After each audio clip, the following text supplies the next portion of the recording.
Assalamu alaikum students. How are you doing? Hope you are doing good and safe and sound at your home. So today we are going to start the 5th chapter of our book, and that is Helen Keller. So come to the board. Helen Keller, this chapter is a story of a courageous lady named Helen Keller.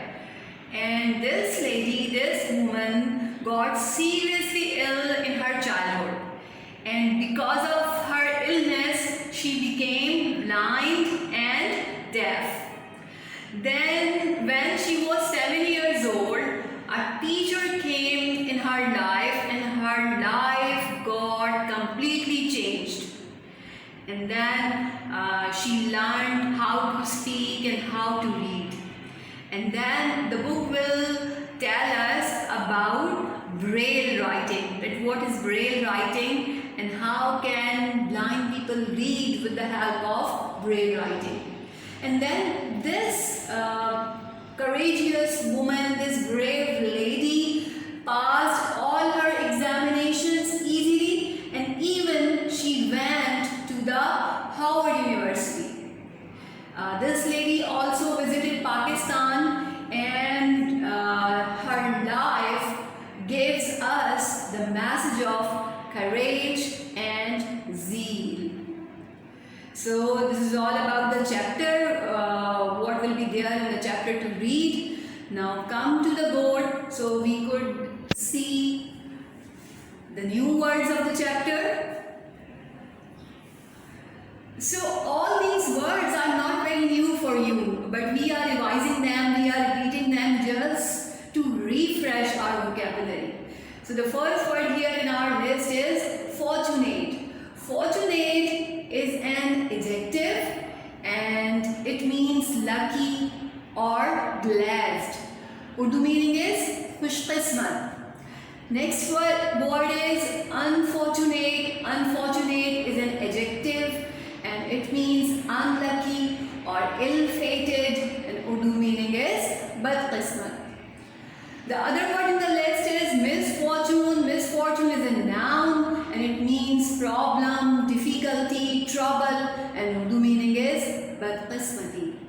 The next word here is blooming. Blooming is a verb as well as a noun, and its first form is bloom and it means flowering or blossoming, and Urdu meaning is khilna, especially for phoolon ka khilna.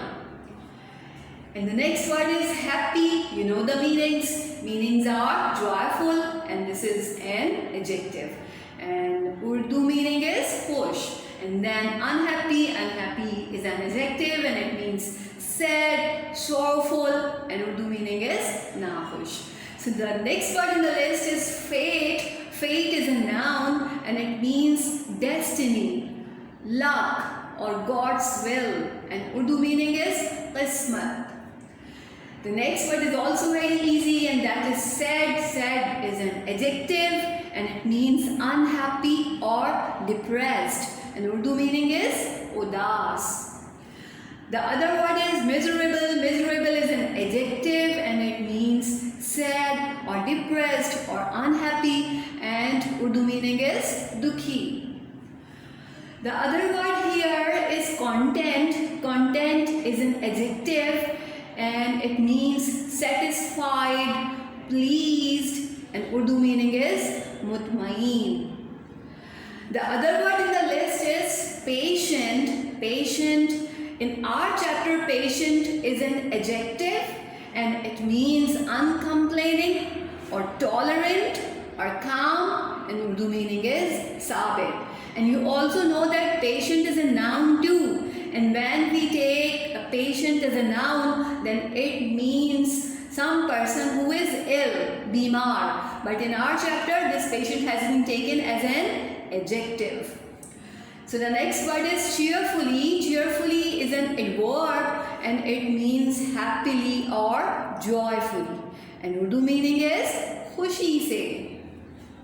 The next word is geography. Geography is a noun, and geography is the study of physical features of earth and its atmosphere. And Urdu meaning is geographiya. Geographiya में हम ज़मीन और उसके माहौल के मुतालिक study करते हैं या पढ़ते हैं. The next word is voluntarily. Voluntarily is also an adverb and it means by choice or willingly. Razakarana तौर पर. The next word is zeal. Zeal is a noun and it means passion, enthusiasm, and Urdu meaning is josh.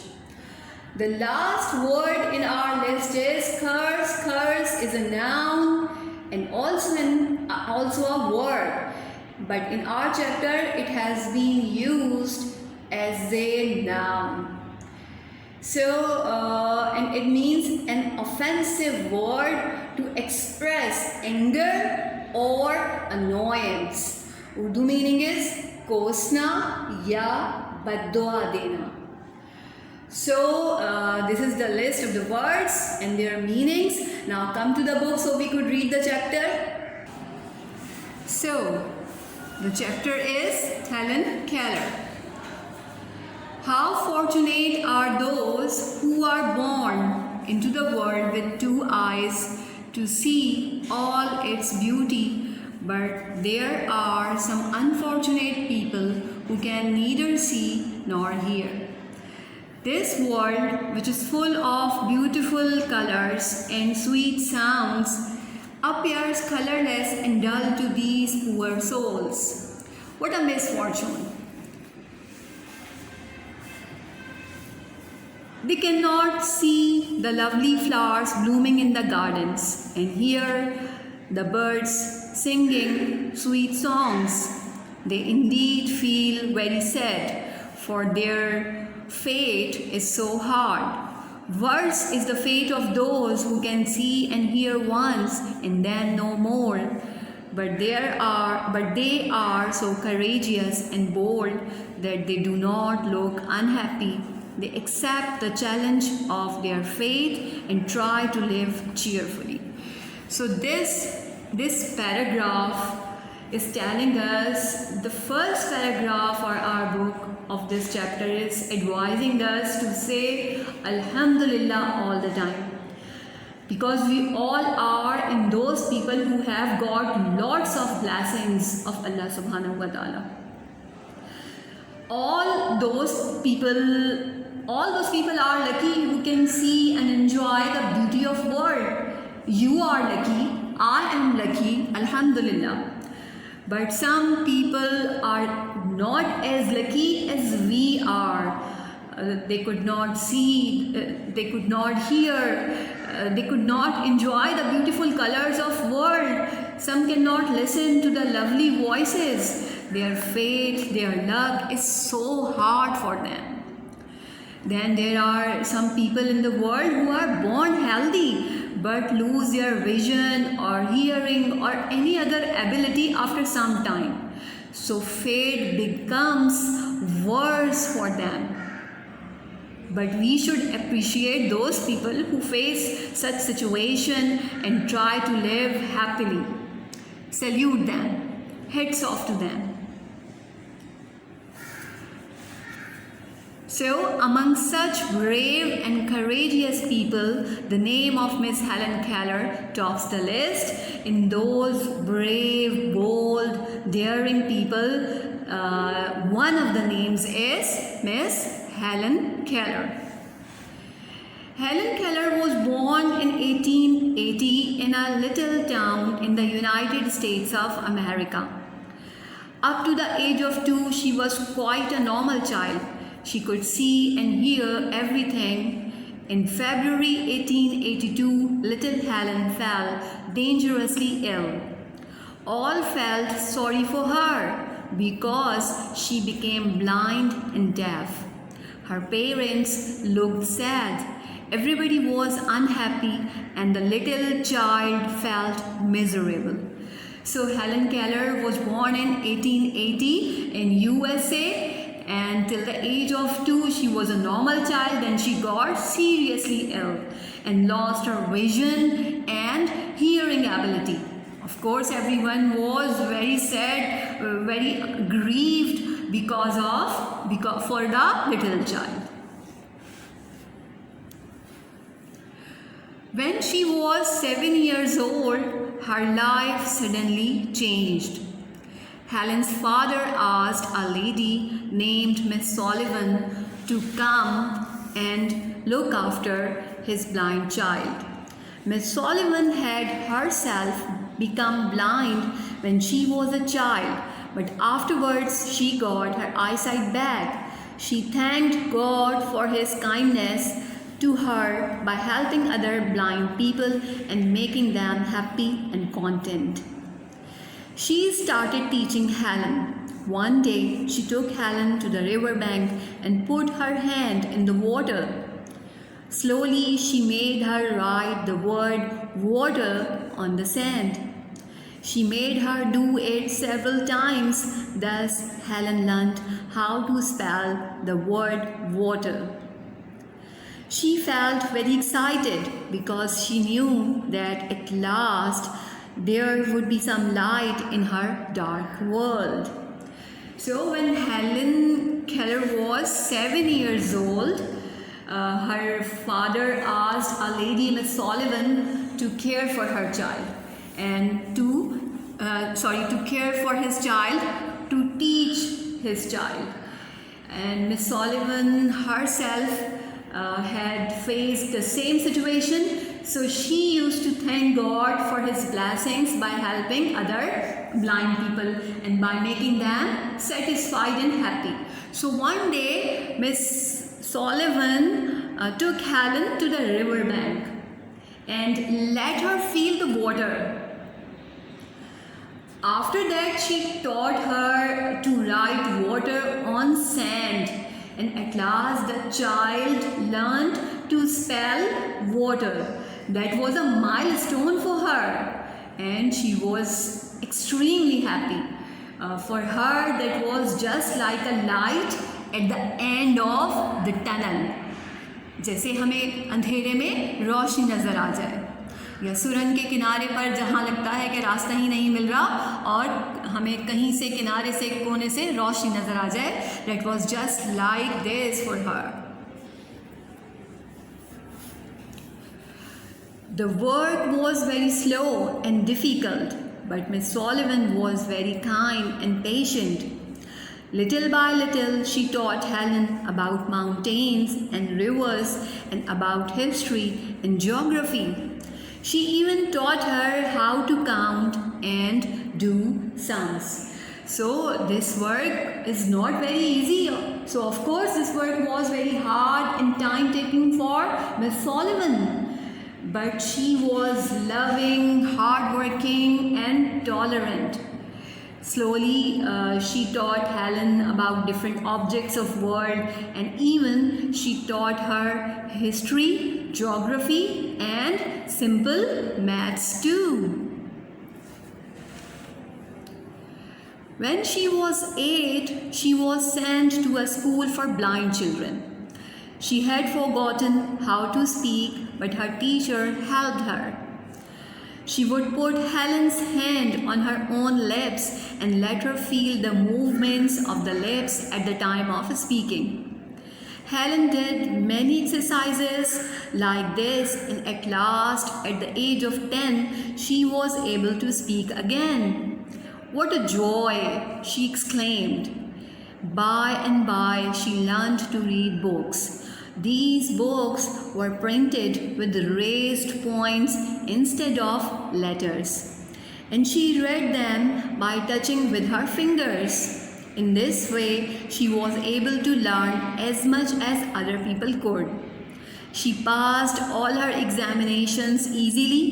She went to college and then to Howard University. She studied at the university and graduated without difficulty. She proved to be a better student than many others. Her teachers loved and admired her. So when she was when she was 8 years old, she went to a school for blind children. And adding to this, her teacher taught her again by practicing how to speak. And when she was 10 years old, she started speaking again, and that was a great achievement for her. Finally, she started reading books, and those books were printed in Braille system. When the book tells us that these books were printed with raised points, it means that the book was printed with Braille writing system. Do you know about the Braille writing system? You must know, because in Prep 6, in your Prep book, you have read about this Braille system, how blind reads. Remember this chapter? So this one, you have read this chapter in Prep 6. So look at this picture. You can see the points here, you can see the dots here. So you can see that every letter there are 6 dots, and some dots are very bold and some are not bold. So these bold dots are actually the raised points. ये उभरे हुए points होते हैं, उभरे हुए dot होते हैं. So if anybody touches them, he can understood that there is one raised point, there are 2 vertical raised points, there are 2 horizontal raised points. So when he touches them, he can feel them. So if anybody knows about them, as you learn the alphabets, so blind people learn the number of dots. And when they touch them, suppose there is the 1 point, and one can feel that there is a 1 point, so he can understand there A is written. Then for 2 vertical points, there is B written. Then 2 horizontal points, there is C written. So by these raised points, blind people can read. So Helen also learnt reading with the help of this system. And usually all those visually impaired people, all those people who are blind, can read by touching these raised letters with their fingers. So Helen was also able to learn as other people could do, and she got success in all her examinations. And at last, she got admission in Howard University. Howard University is one of the top universities of the world, and admission in Howard University is not a piece of cake. This is so hard even for a normal person. But Helen proved herself better than many others. And of course, such a hard-working and diligent student is loved by all the teachers. So she was too.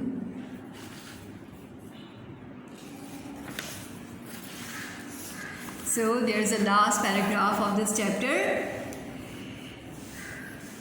In 1956, this wonderful lady visited Pakistan. She was 76, but still very active. Pakistani people gave her a warm welcome. She came to our country to help the blind and the deaf. She addressed many gatherings in Karachi and visited the school for the blind, deaf and dumb. "What a nice school," she exclaimed. "How wonderful it is to be with you, my dear sons and daughters. Always be happy and cheerful. Never curse your fate." Here curse is as a verb. So never curse your fate. You can do everything in the world, she said to the students of the school, and admired heartily all the ladies who were working and teaching there voluntarily with so much zeal and selfless affection. So this amazing lady visited Pakistan in 1956 and she was 76 then, but she was very active. And Pakistani people welcomed her wholeheartedly and admired her a lot. And she came to Pakistan to help blind, deaf, and dumb children. So she visited schools for impaired children and encouraged them a lot. She also appreciated the ladies, the teachers who were willingly working in those schools with enthusiasm and devotion. So girls, this lesson is really an inspirational lesson, an inspiration for us. We sometimes get unthankful for little things. We get unthankful for the things which we couldn't get, and we don't realize how many blessings, countless bounties of Allah subhanahu wa ta'ala are showering on us all the time. So come, let's promise with ourselves that we will always thank Allah subhanahu wa ta'ala for all his blessings. Alhamdulillah for all the blessings of Allah subhanahu wa ta'ala. So the chapter ends here, and inshallah in the next clip what will we do? We have to do the exercise of RTC. So okay, be ready for the next class. Inshallah in the next class we will do the exercise of RTC. Till then, take care and say Alhamdulillah for all the blessings of Allah.